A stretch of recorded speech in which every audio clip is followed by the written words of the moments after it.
Welcome to Driven for Health. I'm Coach Brian Parana. This is episode 70.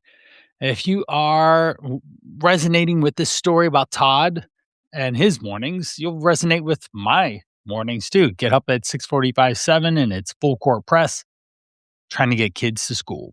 And then off to that, get into the workflow.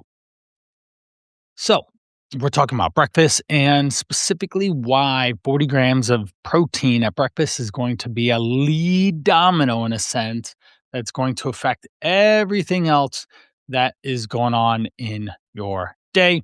And with this one simple fix, your cravings, your energy, your protein intake for the day, even your fat loss is going to be significantly easier to be a lot more successful.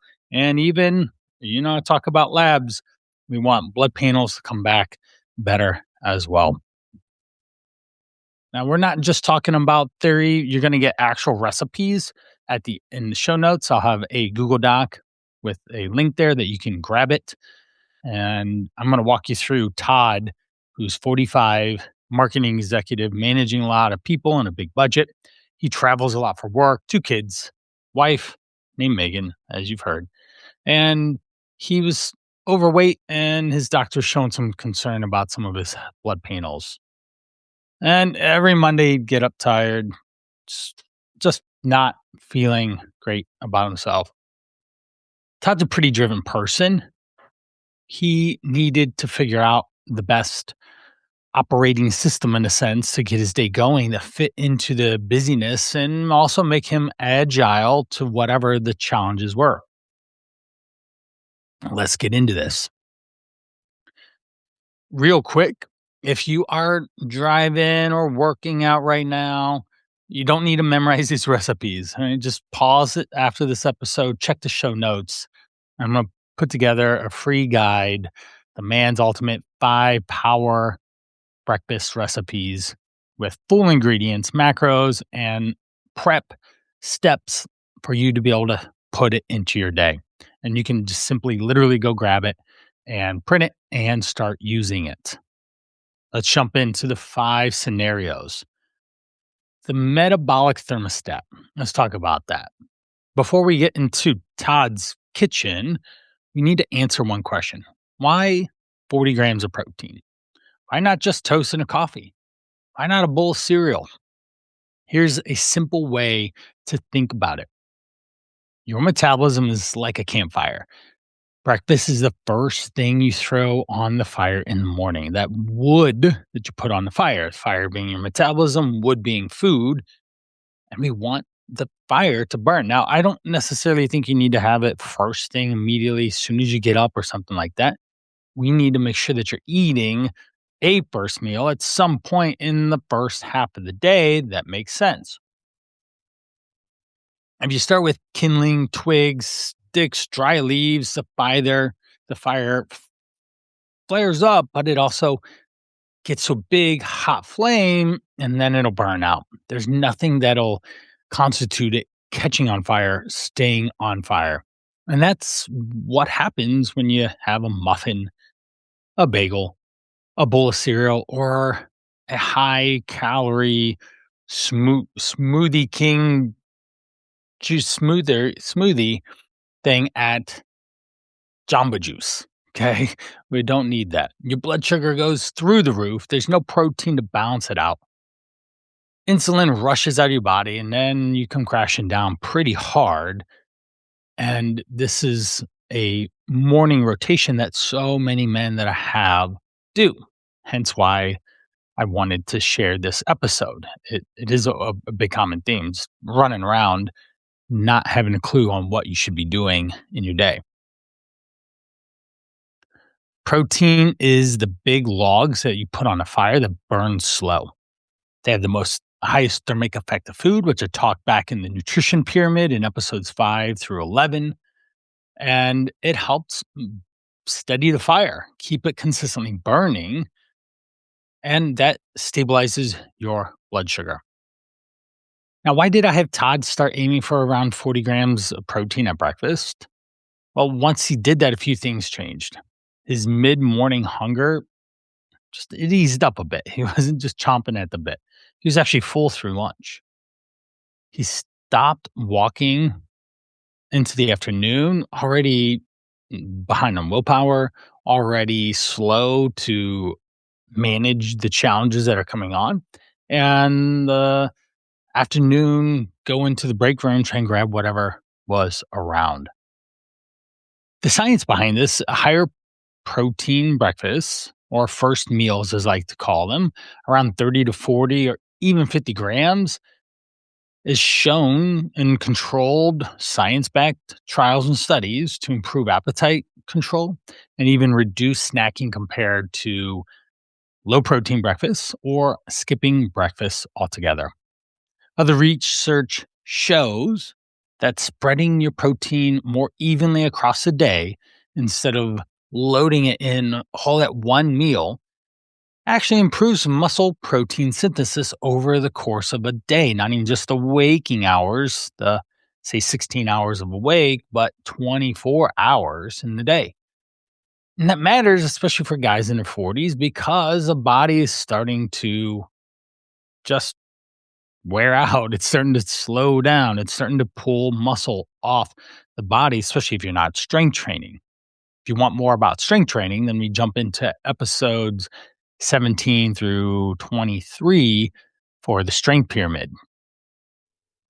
And Todd and I made one rule: hit around 40 grams of protein at breakfast, your first meal, whether it's first thing that's waked up or you ate it around 10, it didn't matter. That's not the point. I find that having some understanding of meal timing is when in the day is best for me to schedule my food so I can consistently eat it and have it balanced works great. This is for most people going to be somewhere between a bigger window, 6 to 10, but most people are going to need around 9, 10 o'clock, typically, depending on what your day looks like, or maybe before breakfast, before work, whatever. You wait till that 9, 10 o'clock in the day. That's when I usually eat is about 10 or 11. Today I ate closer to 11 or so. It was Valentine's Day, and my wife and daughter were so kind to make red pancakes, pink red pancakes. And then we had whipped cream and strawberries. It was delicious. Now I did balance that out with an omelet and a pepper as well. All right. Number one, the first meal here, Saturday morning, pancakes. Okay. It's Saturday morning. Todd is in the kitchen, sweatpants, barefoot, ESPN on in the background. His daughter is sitting on the counter, swinging her legs off the stool. Son walks in and asks, "How many pancakes can we have before the batter is even mixed up?" Right? They're excited. They want this every weekend. Dad to make pancakes, and I have done that a number of times. Why? To create memories, some of those core memories of my kids always remember me that I made different types of meals for them and breakfast, especially the first day that they're off from school, and it really helps them. In the old days, Todd would just throw together a big bowl of white flour, sugar, and milk, flip a mountain of pancakes, drown them in syrup, then by 10:30, 11, he was ready for another nap. Go back to bed because the sugar crash was huge. And just because he had so many carbs in his morning, then he just was on a carb craze there in the day. And that sets you up for not good time, not good success. Now, he still makes pancakes. They just are rearranged a little bit more. There's so many different ways to make high protein pancakes. I would not necessarily suggest doing Kodiak cakes in a sense. I think you're overpaying for basically protein powder and pancakes in a sense, by a lot. It's not even a little bit, it's an actual lot that you actually are. So there's a couple ways to do it. One, rolled oats, cottage cheese, eggs, egg whites. This is the dad mode protein breakfast for this particular one. A cup of rolled oats. He blends them into a flour. You can use a food processor. You could buy oat flour itself. Heck, you could just use the oatmeal as is. Okay. 1 cup cottage cheese, 2 whole eggs, 1.5 cups of egg whites, teaspoon of baking powder. That is important, guys. If you don't do that, they will turn into crepes real quick because they won't rise because of baking powder. Cinnamon, vanilla, if he wants to make it really smell like a Saturday morning. He blends it up until smooth. Cottage cheese disappears, right? We don't want the kids knowing that there's cottage cheese in there. And you can't taste it anyways, and you can't even see it, right? If you put the cottage cheese, if it is, let's say, a larger curd, you can blend it up in a blender, and that will help dissipate the curds. Pours them into small circles in a pan. For me, when I'm doing, I usually have the griddle going. I have 2 pans going, so I can get through it a lot. I end up making 3 servings because there's 6 people and everybody wants some, and it takes a lot of time. I'll have a lot of pans on the stove going. They look like the real thing. You throw some blueberries on them. If you wanted to even do a little bit better, we get some high protein yogurt like Too Good Dannon, and bam, you got yourself high protein, and it's going to be filling. Now, you could also throw in some, say, ground flaxseed. That would make it even better as well in the mix so that you are enjoying a lot more fiber there. And again, adding the blueberries makes it work really well. This combo lands about 46 grams of protein, 42 carbs, and under 10 grams of fat. That's great. It's about 440 calories. Todd gives a family moment. He gets the pancakes, he gets protein, and he does not get blood sugar roller coaster going on. The kids get some too, and they enjoy it because we'll throw some whipped cream on there as well, and they really look forward to it. And then out the door, they go to their soccer, or their dance, or whatever it is.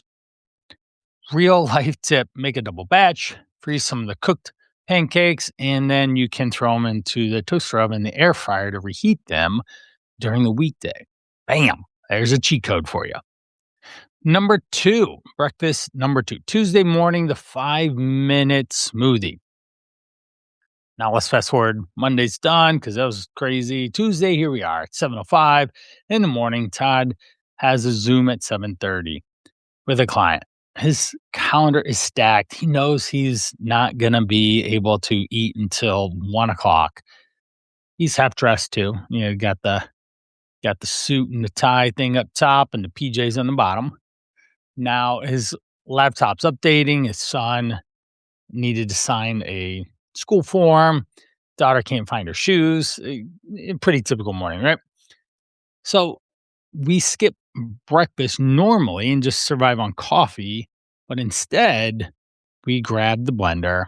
We threw in this 5-minute meeting proof smoothie protein combo here. Here it is. Again, this will be in the show notes. 1.5 cups or scoops, of whey protein. That'll give you almost 40 grams of protein with everything combined in it. Cup of unsweetened almond milk. If you could do other milks as well and creamies it up, you just want to make sure that you are conscious of the caloric impact. Almond milk being 30 calories in a cup, going to skim milk being 90, 3 times more, and then whole milk being 150 per cup. That's 5 times more. So it varies quite a bit. Throw in a full cup of berries, a tablespoon of peanut butter, or you can even throw in a banana in there, ice for thickness, and bam. When you blend this up, hit it for 30 seconds, and off you do. You sign the form, put the shake in the tumbler, and grab your coffee too, because why not? Kisses to Megan, and out to the office he goes. That one smoothie can give him about 44 grams of protein, 35 grams of carbs, and 14 grams of fat, about 400, 430 calories, depending on the portions you put in it. The real win, though, is that he's not just on coffee and a bagel or something by 10 a.m., and then he's inhaling pastries in the break room. He's able to log into Zoom. He's got a productive meeting. He's got to focus because he has some blood glucose going to his brain because of the fruit and all, but not a rush of sugar. And he was able to manage all the crazy of that day. Number 3 here, the weekend egg bake. It's Saturday night. The house is finally quiet. All parents know this one. Kids are upstairs. Maybe they're doing homework or they're playing video games or they're watching a family movie or they're ready for bed, in bed. Any of those. Todd and Megan are in the kitchen and they're at the cutting board, tag teaming it, and they are making a bunch of egg bakes. All right. They're talking, they're connecting, and they're both tired, but they want to make sure that they have options and opportunities for them to be good come Monday, Tuesday, Wednesday. So they build the night before the egg bake that you can eat with one hand. That's the cool part about this. You could literally take the egg bake and throw it out, pull it out of the refrigerator, throw some hot sauce on it, and go to town. Simple and easy enough. All right. When we have a large dish and we multiply the servings to fit 4 to 6 servings, then voila. Then we have a lot of different opportunities that you can just put in the fridge or in the freezer for later in the week. The recipe is this: we've got 5 large eggs, 2 cups of egg whites, 1 cup low fat cottage cheese, 8 ounces of turkey sausage, lean turkey sausage, cooked and crumbled, 1 ounce of shredded cheese to go on top so you get that cheesy taste throughout. And we'll throw in a couple cups of spinach, 3 peppers, 2 onions. We want those whole pieces of vegetables, okay? Because they're voluminous, they keep you full, there's fiber to them, they add volume to that. A little bit of salt, pepper, garlic to taste. Throw it in and bake it. And off we go. 375 for about 30 to 40 minutes. Cheat code here: put it in parchment paper and spare yourself having to clean out the casserole dish. When you pull it out, you just cut it into the number of squares that you need. This one being about 4. Each square for this typical recipe is going to be about 41 grams of protein. It's pretty low in carbs because there's just peppers and onions and cottage cheese. Cottage cheese does have some carbs in it. And about 14 grams of fat because there's some fat in the eggs, of course, and the turkey sausage typically. And if you go with a low, no fat cottage cheese, you'll keep the fat down. If you go with a little bit higher fat cottage cheese, then obviously it'll go up. Calories on one of these squares can range 300 to 400 calories depending on how voluminous they are. Now, in the morning, you can take it straight out of the fridge. You can put it into the microwave if you want, and about a minute later, and you're eating it, and it takes a minute to go. So literally 3 minutes worth of time. You have your egg bake gone and done, and it's one less decision you need to make. Episode 61, I talked about decision fatigue when it comes to food, and that's a real thing. Okay. So this is a powerful way to strategically make the week strong. Number 4, the proats bowl before lift. Different Saturday, it's 8:15 in the morning. You got some time blocked off to go to the gym, whether you're lifting weights or doing some cardio, doesn't matter. But we don't want to necessarily lift on an empty stomach, especially if you woke up at 7 o'clock or so. You can get a little bit of calories in you so they can really boost the effort in the workout. This makes Sunday or Saturday, the weekend proats, PROATS, like protein oats, proats bowl. Here's the move.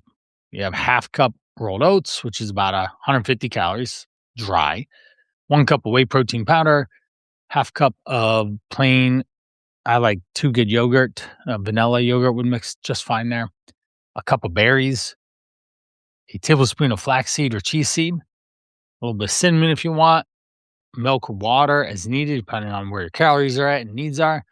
Now, 2 different ways. You can eat this straight up. You can cook the oats first too. You can pour some hot water in the oatmeal and let those sit. I'm too lazy to be honest. I just eat oatmeal like cereal, and I'll just go through it.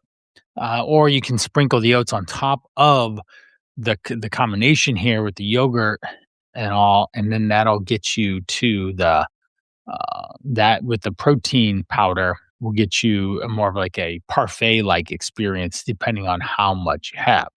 All right. You stir everything together and it will be kabam. 5 minutes, probably within 10 minutes, you're all good. Now, that bowl, the Proats bowl, is about 43 grams of protein, 46 carbs, 4 grams of fat, and are close to 400 calories. Enough carbs to fuel your workout for sure and give you consistent energy throughout. Enough protein to really help make sure that you're preserving protein and even starting to rebuild it on the back end to maintain your muscle and all that hard work you did in the gym. You don't need to overthink this. You just can before or after. It really doesn't matter. Maybe you don't like to eat on a lift on a heavy stomach. That's fine.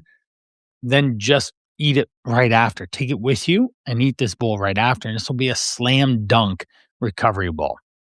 So any day that you're working out in the morning, this could be a really good thing to do. I always suggest having starchy carbs, oatmeal as an example, around your workouts so that you can use those carbohydrates to fuel activity. Number 5, the airport protein kit. This is the on the go. This could be at a hotel as well, or just a grab and go. You had to race out the door to go on a drive to meet a meeting. Any of this works. All right. You're at the airport. You're traveling. Now, Todd travels 2 to 3 times a month and he's in hotels. They got client meals, there's time zone shifts. There's a lot of things that he has to pay attention to and stay alert and manage his calories along the way. We were able to give him a eating on the go guide, which I have. If you want, you can have that. You just got to email me, Brian at brianparana.com. I'll send you over. It's a 28-page eating on the go guide, very in depth on detailing a lot of different things from eating on the road, at the airport, at different restaurants, fast food, fast casual, fine dining, all sorts of different things. Again, just email me, Brian at brianparana.com, and I will send it over. All right. Now, one simple rule that we have here just goes back to everything 40 grams of protein, especially when he's traveling. Let's get it in by 9 a.m. Why? Because he doesn't know what his day is going to look like. It's going to be variable. There's always a wrench that gets thrown in it. Another meeting gets stacked on top of another one. Things delay. And having a strong start that day will help keep him mentally focused and aware. What does this look like? A non-fat Greek yogurt. You can find those at the airport for sure. Sometimes in hotels. You can get them at the convenience store if you're on the road. You have 2 hard-boiled eggs. Definitely can find those at the airport or at a hotel. And beef jerky. Again, you can find those pretty readily available. And all these things, I haven't even mentioned a protein shake once per se. Let's say like a pre-made one. All right. So we can get these things available and you can eat them in a very quick time to get tons of protein in. This combination will land you about 40 grams of protein, 11 carbs, 18 grams of fat, and be somewhere in the 300 to 400 calories. Jerky may or may not always be the perfect thing to do, but when you're on the road, it is ideal. It does have higher sodium sometimes, but if blood pressure is a concern, then you have to obviously be careful about it. But if it's not, then just make sure you're drinking lots of water, please. When you're on the road, I tell Todd to drink easily 100 ounces, but more like a gallon to help manage fullness, manage energy, manage not overeating at dinner, things like that. It's just not a good idea. The point is to be aware, have intention, stay focused on what is most important to you, which is your health, your belly fat, and getting yourself back in a really fit shape. Okay, we don't want to be distracted by the piles of pastries and such. A good example is yesterday. I went to a swim meet and timed on the event. I was there for 6 hours. Now, I worked out in the morning because I knew I wasn't gonna be moving much. I literally stood. Now, funny enough, they have this plunger thing, and you press it to when the kid touches the mat on the wall after they finished up, you have to press the plunger button to stop timer. That thing was on the ground, and I squatted and picked it up. There were 95 heats. Okay, so I did about 100 squats, got myself a workout there. But when I went there, this is literally yesterday, they had donuts, they had those coffee cinnamon cake things, they had granola, chewy granola bars, they had all sorts of different cookies, a bunch of garbage. They did have subs, turkey subs at lunch on bread, and they did have nuts and seeds, a little packet of that. That's what I actually started off with. I started off with that. That held me over until the lunchtime, which was about an hour later after we got through initial, say, 25, 30 events, because there's like 95 plus. So what happens was I did that. Then at lunchtime, I grabbed a sub. I did scoop out some of the bread in the top part of the bun to thin it out and cut some of the carbs down. I just knew that I was going to have carbs later in the night too, and that was just a really easy hack to do. Or I could have just had the bun as well and have an open face sandwich. I would have actually worked really well. I had that. I had tons and tons of grapes, couple handfuls of grapes, and I had as much as I could legally grab of carrots and cucumbers without feeling like I was hogging all of it. Okay.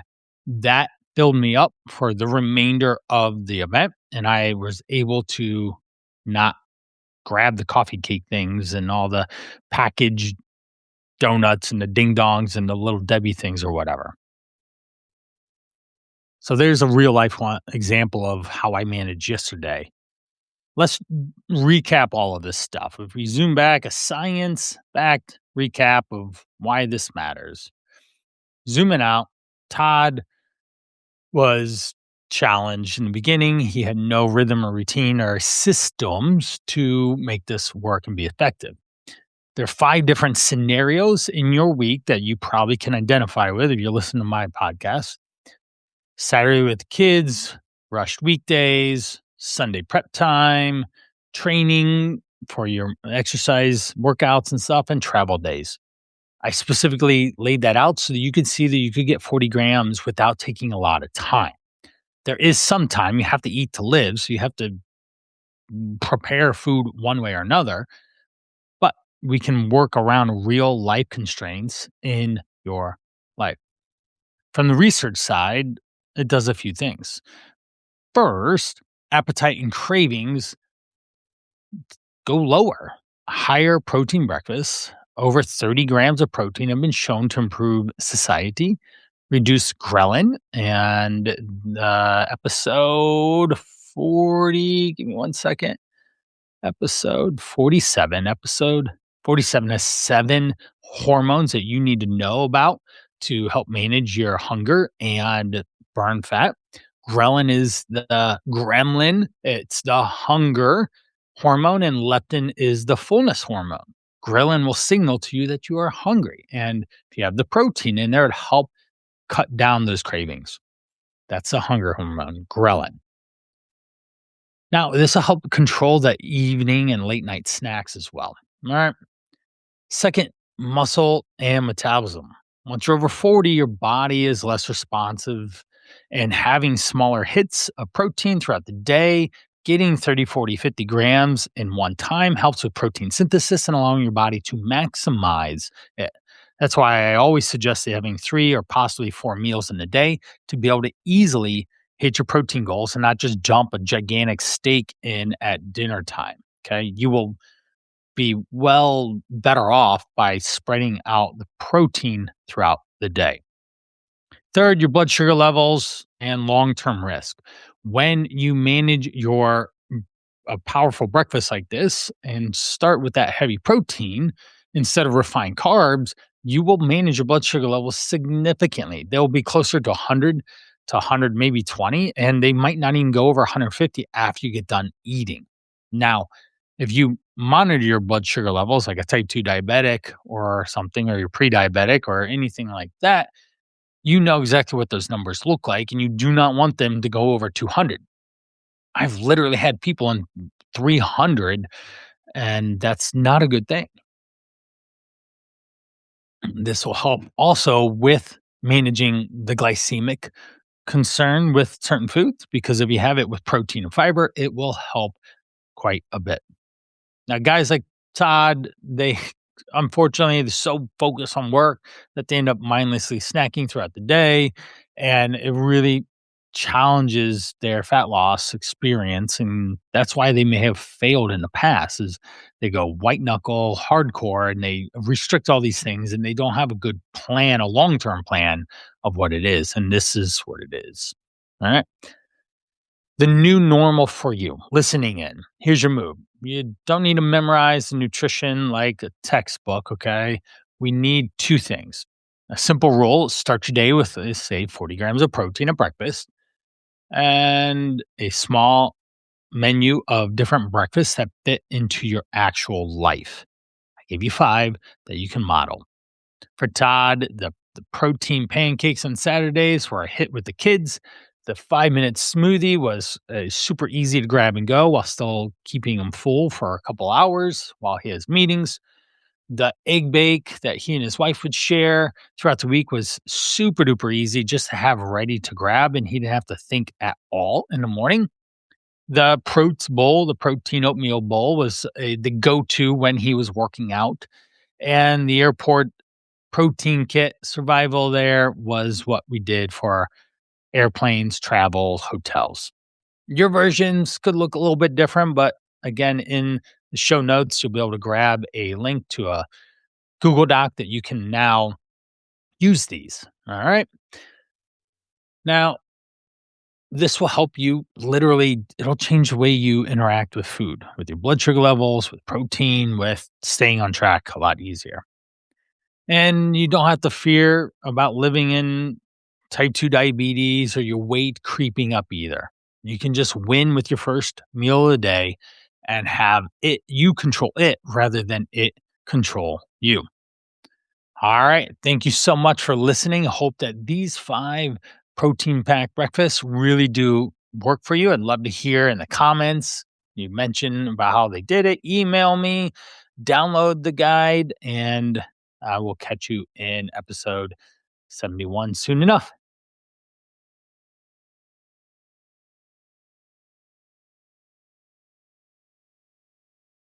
All right.